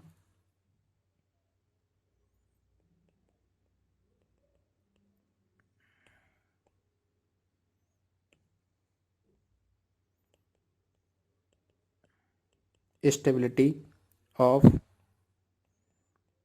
कार्बोकेटाइन, ठीक है। यहां पर reactivity depends upon hindrance. Last point, ये क्या है, यूनी मोलिक्यूलर रिएक्शन। इतना भी लिख दो, काम चल जाएगा। ये क्या है, बायो मोलिक्यूलर रिएक्शन। बाकी आप इसका जो भी एक एग्जांपल है वो लिख सकते हो, है ना। रिएक्टिविटी की बात करें, रिएक्टिविटी का ऑर्डर क्या होगा, यहाँ 3 डिग्री होगा सबसे ज़्यादा, फिर 2 डिग्री, फिर 1 डिग्री। यहाँ पे क्या होगा, 1 डिग्री का सबसे ज़्यादा, then 2 degree, then 3 degree, right. सही राइटिंग क्यों नहीं आ रही है, यहाँ पे लगो 1 डिग्री का सबसे ज़्यादा होगा, 2 डिग्री, देन 3 डिग्री। तो ये कुछ पॉइंट थे समराइज। तो हमारा यहाँ पे SN1 और SN2 क्या होता है, कंप्लीट होता है पूरी तरीके से। अब हम थोड़ा सा और आगे बढ़ते हैं। तो हम अभी बात कर रहे थे किसकी, हमने क्या देखा, यहाँ पे बात कर रहे थे ना, chemical reaction of halo alkanes. तो SN1 SN2 देख लिया। अब बात करते हैं हम एलिमिनेशन की। किसकी बात करते हैं, एलिमिनेशन की। तो फटाक से एलिमिनेशन देख, ठीक है। तो एलिमिनेशन रिएक्शन, इसको शुरू करते हैं। काफी सिंपल है, ध्यान से देखना। इसको हम ना also called beta elimination, also called beta elimination, ऐसा क्यों होता है? क्योंकि ध्यान से देखना, बेसिकली इसमें क्या होता है कि हमारा कोई कंपाउंड है, राइट, इस पे मान लो यहाँ एक हाइड्रोजन है और यहाँ पे एक हेलोजन एटम लगा हुआ है, और इसकी रिएक्शन हम करा रहे हैं एल्कोहलिक KOH से। ध्यान रहे यहाँ पे क्या ले रहे हैं? Alcoholic KOH। तो इस केस में मान लो ये OH माइनस है, राइट, तो ये जो OH माइनस है वो क्या करेगा? इसको ले लेगा, इस हाइड्रोजन को ले लेगा यहाँ से, ठीक है, और फिर ये जब इस हाइड्रोजन को लेगा तो ये इधर चला जाएगा और ये यहाँ से निकल जाएगा। तो ये कंपाउंड हमें मिलेगा वो क्या मिलेगा? C डबल बॉन्ड C, और यहाँ पे क्या था? 2 बॉन्ड। तो बेसिकली यहाँ पे क्या हो रहा है? अल्कीन बन रही है, इसलिए इसको क्या बोलते हैं? Elimination reaction, right. तो इस बेस ने क्या लिया? H लिया, यानी कि H2O निकल गया, और क्या हुआ यहाँ पे? X minus. समझ में आया? सिंपल सी बात है, ठीक है। अल्फा बीटा में तो आप कंफ्यूज हो गए नहीं, आई थिंक, है ना। तो जिससे X लगा हुआ है इसको क्या बोलते हैं? अल्फा, और इसको क्या बोलते हैं? बीटा। तो बीटा हाइड्रोजन का एलिमिनेशन हो रहा है, इसलिए हम इसको क्या बोलते हैं? बीटा एलिमिनेशन रिएक्शन, ठीक है। अब मैं एक अच्छा सा एग्जांपल लेता हूं जिससे थोड़ा सा आपको समझ में आए। मान लो आपके पास ऐसे केस आ जाएं जहां पर 2 2 3 3 बीटा हाइड्रोजन है, तब क्या होगा, ठीक है। तो मैंने एक एग्जांपल लिया सिंपल सा, CH3 CH3 CH2 CH, ये है यहाँ पे Br, इसको थोड़ा सा फिर से बनाते हैं, CH3 CH2 CH, यहाँ पे क्या है? Br, और यहाँ CH2, यहाँ पे क्या है? CH3, इतना ही है, ठीक है। अब इसकी रिएक्शन हम कराते हैं एल्कोहलिक KOH से, ठीक है। तो क्या? एल्कोहलिक, यहाँ पे लिख देता हूँ एल्कोहलिक KOH, तो OH माइनस वहां से आ गया। अब ध्यान से बताओ इसमें क्या प्रोडक्ट, क्या पॉसिबिलिटी हो सकती है, राइट। तो जब आप देखोगे इसमें अल्फा हाइड्रोजन देखोगे, ये क्या है? अल्फा हाइड्रोजन, बट हमें क्या है? बीटा हाइड्रोजन एलिमिनेट होता है, तो ये अल्फा, ये क्या है? बीटा, ये क्या है? बीटा। यानी कि हाइड्रोजन यहां से भी निकल सकता है, हाइड्रोजन यहां से भी निकल सकता है। यदि आप इसको दूसरे तरीके से बनाओ तो देखो इस तरीके से बन सकता है, CH3 CH, एक हाइड्रोजन यहां पर है, दूसरा CH Br CH2 और H, है ना। मैंने थोड़ा सा इससे लिख दिया जिससे आप कंफ्यूजन ना हो। अब क्या होगा कि Br के साथ ये वाला हाइड्रोजन जाए या ये वाला, कौन सा हाइड्रोजन जाएगा? तो 2 प्रोडक्ट यहां से बन सकते हैं, मैं दोनों को ही वहां पे लिख देता हूं, है ना। यहां से जब इसकी रिएक्शन कराएंगे OH माइनस के साथ, है ना, तो 2 प्रोडक्ट मिलेंगे। कौन कौन से मिलेगा? ये मैं इसलिए लिख रहा हूं जिससे थोड़ा सा और आपको समझ में आया, और जो एक रूल है जो मैं बताना चाह रहा हूं वो आपसे क्लियर हुआ। मान लो ये हाइड्रोजन गया, तो ये हाइड्रोजन गया और ये Br गया, तो डबल बॉन्ड कहां आएगा? यहां, है ना। तो CH3। अब मान लो यहां से ये वाला हाइड्रोजन गया, तो इधर क्या रहेगा? Same CH3 CH2 CH double bond CH3। अब 2 प्रोडक्ट तो नहीं बनेंगे, कोई एक प्रोडक्ट इसमें मेजर रहता है, एक माइनर रहता है। अब ये कैसे पता लगाएं कौन सा माइनर है कौन सा मेजर, है ना। तो ये जो प्रोडक्ट है ये है माइनर, और ये जो प्रोडक्ट है ऊपर वाला वो है मेजर। बट अभी तक मैंने आपको ये नहीं बताया कि पता कैसे लगाएं, है ना। ये बनता है 81% और ये बनता है 19%, राइट। तो इसको हम पहचानते हैं सेडजेप रूल से। सेडजेप रूल क्या कहता है कि जो डबल बॉन्ड है उस पर जितने ज्यादा अल्काइल ग्रुप होंगे वो उतना ज्यादा ज्यादा होगा, यानी कि वो मेजर प्रोडक्ट होगा। अब बताओ इस डबल बॉन्ड से डायरेक्टली कितने अल्काइल ग्रुप अटैच्ड हैं? 1 2, और इससे कितनी है? सिर्फ ये वाला। तो किस पे ज्यादा अल्काइल ग्रुप है? ऊपर वाले पे। तो मेजर प्रोडक्ट क्या हुआ? ऊपर वाला। समझ में आ गया? तो अकॉर्डिंग टू सेडजेप रूल, यहां पे मैं लिख देता हूं उसको, अकॉर्डिंग टू, क्योंकि आपसे ये भी पूछा जा सकता है ना व्हाट इज सेडजेप रूल, और ये काफी इंपॉर्टेंट भी है। अकॉर्डिंग टू सेडजेप रूल, ठीक है। तो अकॉर्डिंग टू सेडजेप रूल क्या होगा? Major product is that alkene which has the greater number of alkyl group attached to the doubly bonded carbon. तो जो हमारा डबली बॉन्ड कार्बन होता है, डबल बॉन्ड कार्बन है, उससे जितने ज्यादा अल्काइल ग्रुप होंगे वो क्या होगा? मेजर प्रोडक्ट होगा। तो ये हमारा डबल बॉन्ड कार्बन है, इससे एक ग्रुप इधर है एक ग्रुप इधर, 2 ही है। यदि इसकी बात करें तो एक ही अल्काइल ग्रुप है, तो ऊपर वाला मेजर हो जाएगा, ये माइनर हो जाएगा। सिंपल सी बात। तो ये हुई हमारी सेकंड रिएक्शन, है ना। और एक और रिएक्शन थी, कौन सी थी उसको भी देख लेते हैं। थर्ड रिएक्शन थी हमारी रिएक्शन विद मेटल्स, राइट। तो रिएक्शन विद मेटल को हम कंप्लीट करते हैं। Third reaction, reaction with metal, ठीक है। ध्यान से देखिएगा, काफी सिंपल सा पोर्शन है। तो यहाँ पे बेसिकली हम क्या करते हैं, ग्रिग्नार्ड रीजेंट बनाते हैं। उसको कैसे बनाते हैं, हमने लिया CH3 CH2 Br, ये क्या है, अल्काइल हैलाइड है ना। तो जब हम इसकी रिएक्शन कराते हैं मैग्नीशियम के साथ, हम क्या कर रहे हैं, अल्काइल हैलाइड की मेटल के साथ रिएक्शन करा रहे हैं, किसकी प्रेजेंस में, डाईईथर की प्रेजेंस में। तो यहां से एक कंपाउंड निकल के आता है जिसको हम बोलते हैं CH3 CH2 MgBr, है ना। ये जो कंपाउंड है पर्टिकुलर, इसका नाम होता है ग्रिग्नार्ड रीजेंट, राइट, है ना। और इसको हम बोलते हैं ऑर्गेनोमेटेलिक कंपाउंड। समझ में आ गई। तो ये छोटी सी रिएक्शन है जो आपको पता होना चाहिए। अब ग्रिग्नार्ड रीजेंट की आपको आगे आने वाले चैप्टर में इसकी काफी रिएक्शन मिलेंगी, है ना। तो ये पूरा एनालिसिस करके आपको आना चाहिए।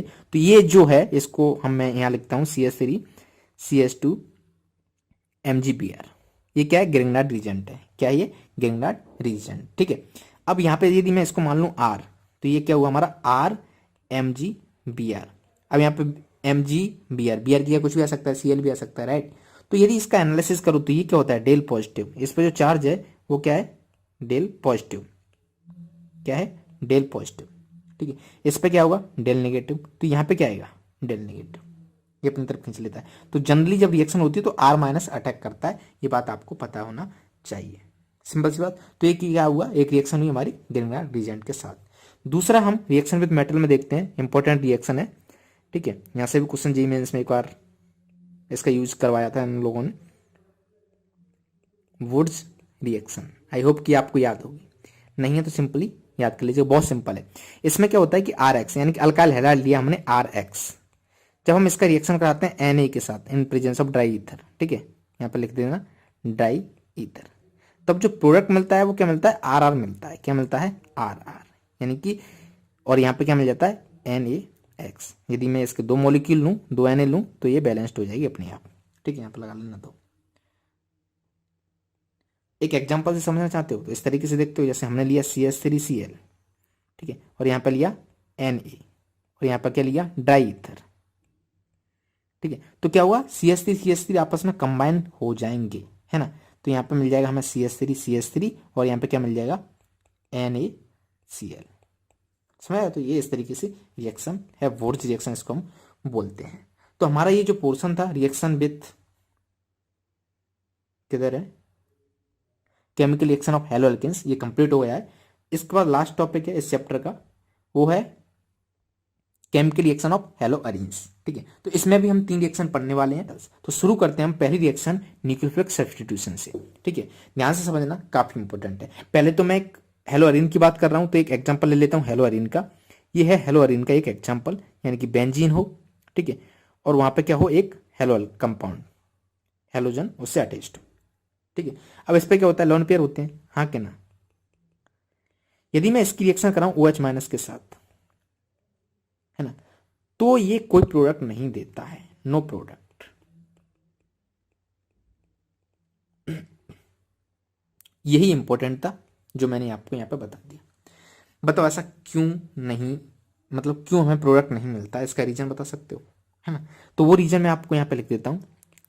रीजन नंबर 1, यहां पर क्या हो रहा है, रेजोनेंस हो रहा है ना, ये इधर गया, है ना। तो अब जब रेजोनेंस हो रहा है तो यहां पे क्या आ रहा है, डबल बॉन्ड कैरेक्टर।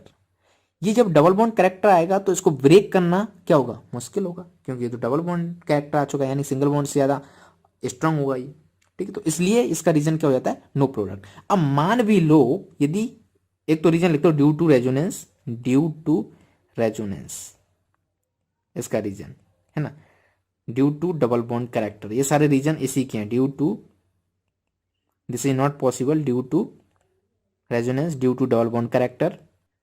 तीसरा reason, instability of phenyl cation, instability of phenyl cation, ठीक है। ऐसा क्यों हो रहा है, क्योंकि जब यहां से क्लोरीन जाएगा, है ना, तो मैं उसको आपको बना के दिखा देता हूं, तो हमें बेंजीन मिलेगी कुछ इस तरीके से, और यहां पे क्या होगा, पॉजिटिव चार्ज। तो ये क्या है, ये एक अनस्टेबल कंपाउंड है। क्या है, अनस्टेबल। क्यों, क्योंकि पप्पू अनस्टेबल होता है, इसका मतलब क्या है, कैसे याद कर सकते हो पप्पू, मतलब pi bond at positive charge unstable, ठीक है, pi bond at positive charge unstable, तो पप्पू अनस्टेबल होता है। तो ये आपको पता चलना चाहिए कि जैसे मैं जब भी बात करूं आपसे कोई ऐसा कंपाउंड बनाऊं, है ना, और यहाँ पे मैं लगा दूं पॉजिटिव चार्ज, तो ये क्या होगा, अनस्टेबल। सिंपल सी बात है, समझ में आ गया। तो ये इसका एक रीजन हो सकता है। अब इन कारण से, है ना, this is not possible due to, यहां पे लिख दो this is not possible due to, ये 3 रीजन मैंने बता दिए, काफी रीजन है, तो ये आपसे इसी में से घुमा फिरा के वो पूछेंगे तो आप एग्जाम में बता सकते हो, राइट। अब ये पॉसिबल कैसा होगा, बट हमको क्या करना है, हमको तो हेलोअरीन्स का न्यूक्लियोफिलिक सब्स्टिट्यूशन कराना है ना, तो सिंपल यदि आप कराओगे तो ये पॉसिबल नहीं होगा।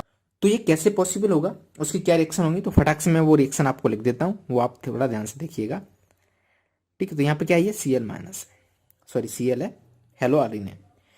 इसकी रिएक्शन कराने के लिए हमको क्या करना पड़ता है, NaOH के साथ हम इसकी रिएक्शन कराते हैं, बट यहाँ पर टेम्परेचर रखते हैं 323 केल्विन और प्रेशर रखते हैं 300 atm, जो कि बहुत ज़्यादा होता है प्रेशर और टेम्परेचर।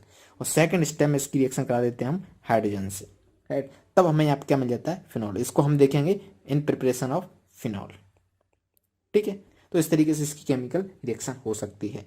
दूसरा केस, अब मान लो हमको इतना टेम्परेचर नहीं करना है, प्रेशर नहीं करना है ना, थोड़ा कम टेम्परेचर पे इसको रिएक्ट करवाना है, तो उसके लिए हम क्या कराते हैं, इसका रिएक्शन यहां पे हम ले लेते हैं NaOH, और एक टेम्परेचर कम होता है 443 केल्विन, है ना, सेकंड स्टेप वही H+। तब यहां से जो प्रोडक्ट मिलता है वो क्या मिलता है हमें, जी। क्या ऐसा पॉसिबल है, ध्यान से देखो, अभी मैंने आपको कुछ नहीं बताया, ठीक है। ये तो दोनों सेम हो गए।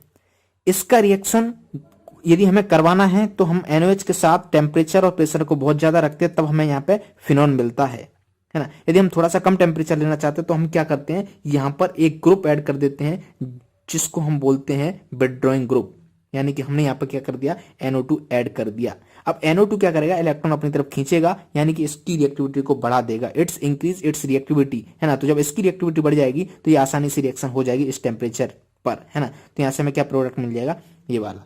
अब मान लो अभी हमने एक NO2 लगाया है, यदि हम 2 NO2 लगा दें यहाँ पे, तब क्या होगा, जैसे Cl, एक हमने ऑर्थो पर NO2 लगा दिया, अब एक हमने पैरा पर NO2 लगा दिया। अब इससे क्या हुआ, इसकी रिएक्टिविटी तो और बढ़ गई, है ना। तो जब इसकी रिएक्टिविटी और बढ़ गई, है ना, तो हम थोड़ा सा टेम्परेचर और कम कर सकते हैं, है ना। तो टेम्परेचर थोड़ा सा कम कर दो, NaOH के साथ रिएक्ट करा रहे हैं, टेम्परेचर हमने क्या कर दिया, 368 केल्विन कर दिया, है ना। क्योंकि जितना कम टेम्परेचर होगा उतना अच्छा है ना हमारे लिए, तो फटाक से ये रिएक्शन हो जाएगी और हमें प्रोडक्ट मिल जाएगा। यहाँ पे क्या आएगा, NO2, और यहाँ पे क्या आ जाएगा, NO2। अब मान लो इन केस हमको टेम्परेचर और करना है, इस रिएक्शन को सिंपली करवाना है, तो हम क्या करते हैं, एक और NO2 लगा देते हैं, ठीक है। तो उस NO2 को भी आप लगा दीजिएगा। ये हमारी बेंजीन है, यहाँ पे हमें Cl है, तो इस ऑर्थो पर NO2, इस ऑर्थो पर NO2, इस ऑर्थो पर NO2, ठीक है। अब यहाँ पे ना सिंपली आप वार्म कर दो इसको पानी के साथ, तो ये रिएक्शन हो जाएगी, है ना। यहाँ पे सिंपली क्या आ जाएगा, OH आ जाएगा, क्या आ जाएगा, यहाँ पे OH आ जाएगा, बाकी जगह क्या आएगा, NO2 NO2 NO2, समझ आ गया। तो NO2 क्या है, एक विथड्रॉइंग ग्रुप है। तो वहां पे ये जो पॉइंट है इसको मैं लिख देता हूं नोट करके, नोट, ठीक है, ध्यान से इसको पढ़ लेना। NO2 क्या है, एक विथड्रॉइंग ग्रुप है। तो जब ये विथड्रॉइंग ग्रुप है NO2, तो ये क्या करता है, रिएक्टिविटी बढ़ा देता है किसकी, हेलोअरेन की। तो NO2 इज अ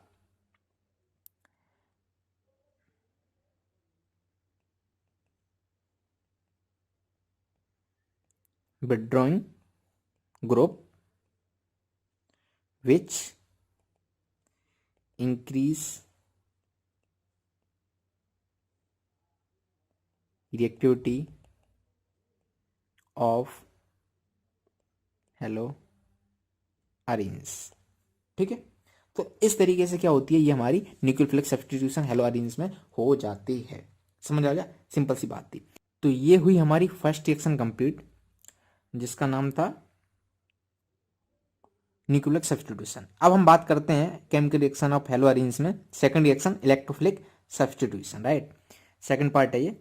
तो इलेक्ट्रोफिलिक सब्स्टिट्यूशन रिएक्शन, राइट। इसमें क्या होता है, इलेक्ट्रोफाइल अटैक करता है हेलोअरीन्स पे, तो एक मैं एग्जांपल ले लेता हूँ। पहली इस जो रिएक्शन है उसका नाम है हेलोजनेशन, राइट। तो यहाँ पे एक बेंजीन है जिससे क्या Cl लगा हुआ है, तो ये क्या हुआ हमारा हेलो अरेंज, हाँ कि ना, ठीक है। अब इसकी रिएक्शन मैं करा रहा हूं Cl2 के साथ, किसके साथ, Cl2 के साथ, है ना। तो यहां पर हेलोजनेशन में यहाँ पे Cl2 होता है और यहाँ पे इन प्रेजेंस एनहाइड्राइड FeCl3, ठीक है। तो बेसिकली होता है कि ये जो Cl है ना ये ऑर्थो पर जाता है और पैरा पर जाता है। तो यहाँ पर दो कंपाउंड हमें मिलते हैं, है ना। कौन से कंपाउंड मिलते हैं, दो। एक को हम बोलेंगे ऑर्थो और दूसरा मिलेगा हमें पैरा वाला, ठीक है। तो ध्यान से देखना, ये तो हमारा क्या था, पहला कंपाउंड था। अब यहां से जो कंपाउंड मिलता है, ये जो Cl है वो क्या करता है, एक बार ऑर्थो पर जाता है और एक बार पैरा पर जाता है ना। तो दोनों ही डाइक्लोरो हैं। तो ये जो है ऑर्थो वाला, ये क्या होता है, माइनर होता है, क्योंकि यहाँ पे रिपल्सन होता है ना। तो यहाँ पे आप लिख देना ये क्या है, माइनर प्रोडक्ट है, और जो पैरा वाला है वो क्या है, मेजर, ठीक है। तो सिंपल सी बात समझ में आ गई। अब हम चलते हैं सेकंड रिएक्शन पे, नाइट्रेशन, राइट। तो नाइट्रेशन में क्या होता है, सेम प्रोसीजर है ना। एक बेंजीन बनाते हैं पहले, तो ये आ गया हमारा स्ट्रक्चर,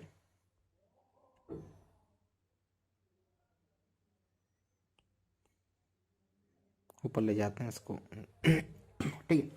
अब देखो नाइट्रेशन का जो रिएजेंट है वो आपको पता होना चाहिए। नाइट्रेशन का रिएजेंट क्या होता है, NHNO3, क्या होता है HNO3 और कंसंट्रेटेड H2SO4, कंसंट्रेटेड H2SO4। तो यहां पर क्या होता है, NO2 अटैक करता है, NO2 as a electrophile attack करता है। हम क्या पढ़ रहे हैं, इलेक्ट्रोफिलिक सब्स्टिट्यूशन पढ़ रहे हैं। तो बेसिकली यहाँ पे Cl अटैक करता है और हाइड्रोजन को यहाँ से रिप्लेस कर देता है, तो इसलिए हम इसको क्या बोलते हैं, इलेक्ट्रोफिलिक सब्स्टिट्यूशन। तो यहाँ पर NO2 as a electrophile act करता है, जो कि अटैक करता है ऑर्थो या पैरा पर, है ना। तो जब ये पैरा पर अटैक करेगा तब कंपाउंड क्या बनेगा, और ऑर्थो पर अटैक करेगा तब कंपाउंड क्या बनेगा, इसको देख लेना। इसको मैं बना देता हूँ, टाइम लग रहा है इसमें, ठीक है।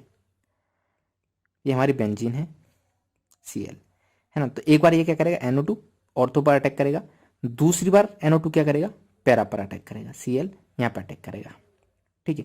तो ये क्या हुआ हमारा ऑर्थो, ये क्या हुआ हमारा पैरा। तो आप बताओ मेजर कौन सा हुआ, माइनर कौन सा हुआ। तो ये ऑर्थो वाला है, यहाँ पे क्या होगा, रिपल्सन वगैरह होगा, है ना। तो इसलिए इसको क्या बोलेंगे हम, माइनर, और ये जो है इसको हम क्या बोलेंगे, मेजर। तो ये क्या हुआ हमारा नाइट्रेशन। तो नाइट्रेशन में सिंपली पता होना चाहिए आपको, करते क्या, रीजेंट क्या होता है, HNO3 प्लस कंसंट्रेटेड H2SO4। एक बार NO2 ऑर्थो पर जाता है, एक बार पैरा पर जाता है, पैरा वाला मेजर होता है और ऑर्थो वाला माइनर होता है। नेक्स्ट की हम बात कर लेते हैं सल्फोनेशन। किसकी बात कर लेते हैं, सल्फोनेशन, ठीक है। सल्फोनेशन को समझने के लिए अगेन हम एक हेलोअरेंस लेते हैं, वही सेम बेंजीन जिसके ऊपर Cl। तो यहाँ पर जो इसका रिएजेंट होता है वो क्या होता है, कंसंट्रेटेड H2SO4। ध्यान रखना नाइट्रेशन में क्या था, HNO3 प्लस कंसंट्रेटेड H2SO4। यहाँ पे क्या है, केवल कंसंट्रेटेड H2SO4, है ना। तो जब इसको हीट करते हैं तो यहाँ पर जो SO3H होता है वो एक ऑर्थो पे अटैक करता है एक बार, और दूसरी बार पैरा पे अटैक करता है। तो आप रिएक्शन बना सकते हो Cl। तो यहाँ पे क्या आएगा, SO3H प्लस ऑर्थो पे अटैक हो गया, दूसरा यहाँ पे क्या आएगा, ClSO3H। समझ में आ गया। तो स्टेबल कौन सा होगा, मेजर कौन सा होगा, ये, इसको हम क्या बोलेंगे, मेजर। ये क्या होगा हमारा, माइनर। सिंपल सी बात है, समझ आ गया। चौथी रिएक्शन है इलेक्ट्रोफिलिक सब्स्टिट्यूशन है, जिसको हम बोलते हैं फ्रीडल क्राफ्ट रिएक्शन। ये भी काफी इंपॉर्टेंट है, तो आपको पता होना चाहिए। तो हमने एक हेलो अरिन लिया, क्या लिया, हेलो अरिन। तो इसकी रिएक्शन कराते हैं हम किससे, CH3Cl से कराते हैं, है ना। और यहाँ पे क्या लेते हैं, एनहाइड्रस, समझ में आ जाएगा, ये H/D, रुको इसको सही से लिखते थे, anhydrous AlCl3, anhydrous AlCl3, right. तो यहाँ पे ये जो CH3 है, CH3 नेगेटिव, इस पे क्या नेगेटिव साइन है, इस पे क्या है पॉजिटिव। तो ये CH3 है वो क्या है, इलेक्ट्रोफाइल की तरह एक्ट करता है, ये अटैक कर देता है ऑर्थो पर और पैरा पर, राइट। तो यहाँ से जो कंपाउंड मिलता है हमें, वो एक बार CH3 कहाँ पे अटैक करेगा, ऑर्थो पर, है ना। तो यहाँ पे दूसरी बार CH3 कहाँ पे अटैक करेगा, पैरा पर, ठीक है। तो Cl यहाँ दूसरी बार इसके अपोजिट CH3। अब स्टेबल कौन सा होगा, ऑफकोर्स पैरा वाला स्टेबल होगा। तो ये क्या होगा हमारा मेजर प्रोडक्ट, और ये क्या होगा हमारा माइनर प्रोडक्ट। सिंपल सी बात है, ठीक है। अब एक और एग्जांपल ले लो, यहाँ पे CH3 है, जरूरी नहीं है कि CH3 हो, C2H5 ले सकते हो आप, कोई दूसरा अल्काइल ग्रुप ले सकते हो, राइट। जैसे मान लो मैं एक और चेंज करके इसमें दूसरा कोई ग्रुप लेता हूँ, CH3C double bond OCl, right. अब यहाँ पे क्या ले लिया, एन हाइड्रस AlCl3। तो ये जो पोर्शन है यहाँ पे क्या आएगा, डेल नेगेटिव किधर आएगा बताओ, देखो डेल नेगेटिव इधर आएगा, डेल पॉजिटिव इधर आएगा। तो ये पर्टिकुलर जो आप देख रहे हो ये एक्ट करेगा एज अ इलेक्ट्रोफाइल, है ना। तो ये अटैक करेगा यहाँ पर ऑर्थो पर या पैरा पर। तो अब हमें जो प्रोडक्ट मिलेगा वो पता होना चाहिए। तो क्या प्रोडक्ट यहाँ से निकल के आएगा, तो जब ये अटैक करेगा ऑर्थो पर तो कुछ इस तरीके से प्रोडक्ट मिलेगा।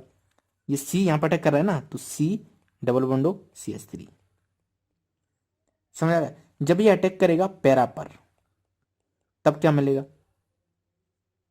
ये सेम कंपाउंड यहाँ जुड़ जाएगा, सी डबल बॉन्ड CH3, समझ आएगा। तो ये क्या हुआ हमारा ऑर्थो, ये क्या हुआ हमारा पैरा। तो अब ये जो हमारा ऑर्थो होता है वो क्या रहता है, माइनर, क्योंकि यहाँ पे आपस में रिपल्सन रहता है, और ये क्या रहता है, मेजर।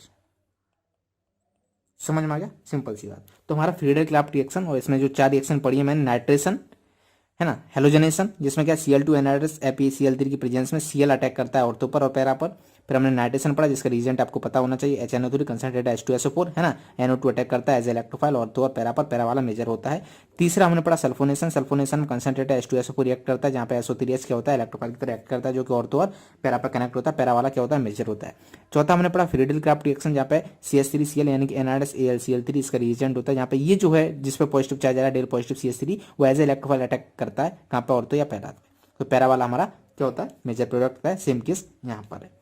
अब ये हुई हमारी सेकंड वाली reaction, electrophilic substitution. And last reaction जो हम पढ़ रहे हैं, रिएक्शन विद मेटल्स। तो ये काफी आसान है, तो इसको फटाक से हम कर लेते हैं। कौन सा पढ़ रहे हैं हम, तीसरा पढ़ रहे हैं, रिएक्शन विद मेटल्स।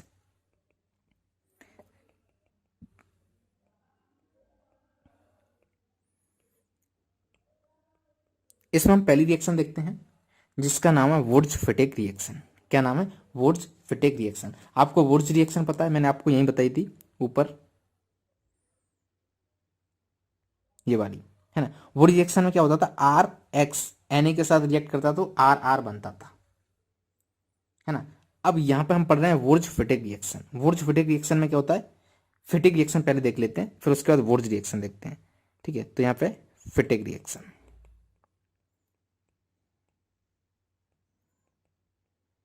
ठीक है।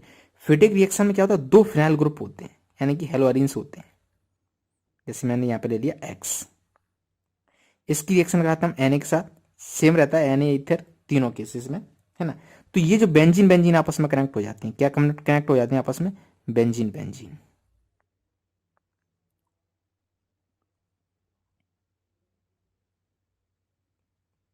बाकी NaX, तो देख रहे फिनाइल फिनाइल आपस में कनेक्ट हुआ, इसको क्या बोलते हैं, फिटिक रिएक्शन, है ना। और दूसरी एक हमको पता था वुड्स क्या होती थी, जिसमें आर आर आपस में कनेक्ट होते थे। अब वुड्स फिटिंग मिक्सर, है ना। वुड्स फिटिंग मतलब ये भी और वो भी दोनों आपस में आएंगे, राइट। तो यहाँ पे क्या होता था, रिएक्शन का नाम क्या है हमारा, वुड्स फिटिक रिएक्शन। तीनों रिएक्शन है, थोड़ा सा भी आपको कंफ्यूजन नहीं होना है, काफी सिंपल है, वुड्स फिटिक रिएक्शन, ठीक है। इसमें क्या होता है, ये जो हमारा फिनाइल है यानी कि हेलो अरेंज जो ग्रुप है, इसकी रिएक्शन यदि हम कराते हैं Na के साथ, ठीक है, और यहाँ पे एक RX भी रहता है, तब ये और ये दोनों आपस में कंबाइन होते हैं। इन प्रेजेंस ऑफ ईथर लेना मत भूलना आप, राइट।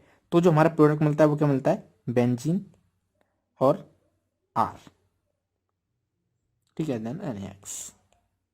तो ये क्या हुआ, हमारा वुड्स फिटिक रिएक्शन हुआ। आपको पता है वुड्स रिएक्शन में क्या होता था, RX था, तो यहाँ पे क्या मिलता था, RR। अब ध्यान से देखो, वुड रिएक्शन में आर आर मिलता है, फिटिक रिएक्शन में फिनाइल फिनाइल मिलता है। वुड फिटिक रिएक्शन में क्या मिलेगा, आर यहाँ का और यहाँ का फिनाइल, तो फिनाइल और आर। तो तीनों को इस तरीके से आप याद कर सकते हो, ठीक है। तो उम्मीद करता हूँ ये सारी चीजें आपको समझ में आ गई।